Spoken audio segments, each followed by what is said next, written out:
कुरुक्षेत्र के साथ लगने वाली करनाल लोकसभा सीट की करनाल सीट पर पूर्व मुख्यमंत्री मनोहर लाल खट्टर को उतारा गया है। उन्हें पहले मुख्यमंत्री पद से इस्तीफा दिलवाया गया, फिर विधानसभा से इस्तीफा दिलवाया गया। तो यहाँ मनोहर लाल खट्टर के सामने कोई भी प्रत्याशी आए, मनोहर लाल खट्टर कम से कम 4 लाख वोटों से जीतना आरंभ करेंगे और उनकी जीत बढ़ती हुई जाएगी। मुझे लगता है कि हरियाणा में सबसे बड़ी जीत इस बार मनोहर लाल खट्टर की ना हो। तो इसका कुछ प्रभाव भी पड़ेगा अन्य लोकसभा क्षेत्रों पे, जैसे मनोहर लाल खट्टर खुद लोकसभा चुनाव मैदान में उतरे।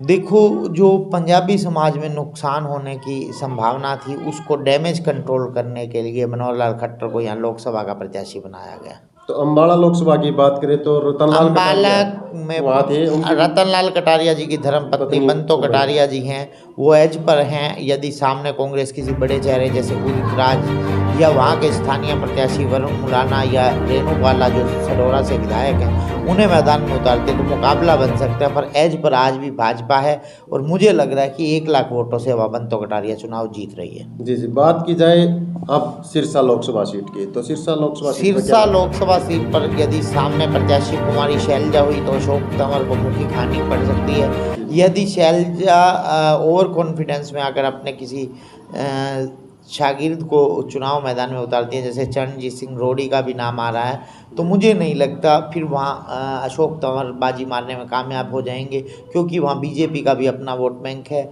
वहाँ अशोक तंवर जी का भी 30 से 50 हज़ार का अपना वोट बैंक है। यदि कुमारी शैलजा चुनाव मैदान में आती है तो विपक्ष का सारा वोट एक तरफा शैलजा की तरफ जा सकता है, जिससे कुमारी शैलजा सिरसा का चुनाव जीत सकती है। यदि कुमारी शैलजा खुद मैदान में नहीं आती तो अशोक तंवर आसानी से चुनाव जीत जाएंगे। बात की जाए भिवानी महेंद्रगढ़ लोकसभा सीट की, जहां से धर्मवीर सिंह पर एक बार फिर दाव खेला बीजेपी पार्टी ने। धर्मवीर सिंह यदि सामने श्रुति चौधरी प्रत्याशी होती हैं तो बहुत आसानी से चुनाव मैदान में बाजी मार ले जाएंगे, जब वो 1.5 से लगभग 2.5 लाख के बीच में चुनाव जीत जाएंगे। यदि सामने राव दान सिंह प्रत्याशी होते हैं तो मुकाबला खड़ा होगा। राव दान सिंह के चुनाव मैदान में आने पर जो अहिरवाल बेल्ट की 4 सीटें हैं, वहां पर राव दान सिंह बीजेपी के जबड़े से यादव वोट खींच कर ला सकते हैं। यदि जाट वोट बैंक जो सेंटिमेंट है भाजपा के अगेंस्ट जा रहा है वो अगेंस्ट गया तो मुकाबला खड़ा होगा और अप्रत्याशित पर जो परिणाम आते हुए राव दान सिंह शायद धर्मवीर सिंह को हरा भी सकते हैं। तो बात की जाए गुरुग्राम लोकसभा सीट की, जहां से एक बार फिर राव इंद्रजीत सिंह को चुनावी मैदान में। राव इंद्रजीत के सामने प्रत्याशी कौन होता है? 2-3 प्रत्याशियों के नाम की चर्चा है। आफ्ताब अहमद, यदि आफ्ताब अहमद आते हैं तो बीजेपी हिंदू मुस्लिम कार्ड खेलेगी और मार्जिन पिछली बार से भी बढ़ जाएगा। लगभग पिछली बार 3,86,000 मतों से जीते थे राव इंद्रजीत, वो मार्जिन बढ़ते हुए शायद 3,86,000 से बढ़कर 4.5 लाख तक भी चला जाए।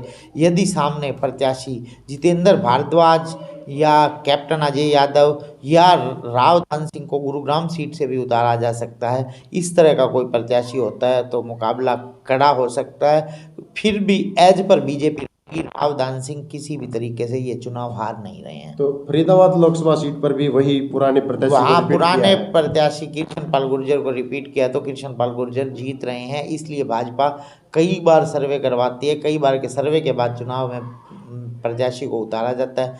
कृष्ण पाल गुर्जर की टिकट के दावेदार और भी थे वहाँ फरीदाबाद से, विपुल गोयल और राजेश नागर। उनको अगर किनारा करके कृष्ण पाल गुर्जर को टिकट दी है तो मुझे लगता है कि कृष्ण पाल गुर्जर आसानी से अपना चुनाव जीत रहे हैं। यदि सामने गुर्जर प्रत्याशी महेंद्र प्रताप मैदान में आते हैं तो मुकाबला थोड़ा कड़ा हो सकता है, मार्जिन कम हो सकता है। फिर भी एज पर भाजपा ही रहेगी और कृष्ण पाल गुर्जर ये चुनाव कम से कम 1 लाख वोटों से जीतना आरंभ करेंगे यदि गुर्जर प्रत्याशी होता है। यदि और किसी जाति का प्रत्याशी होता है तो ये जीत 2 से 2.5 लाख से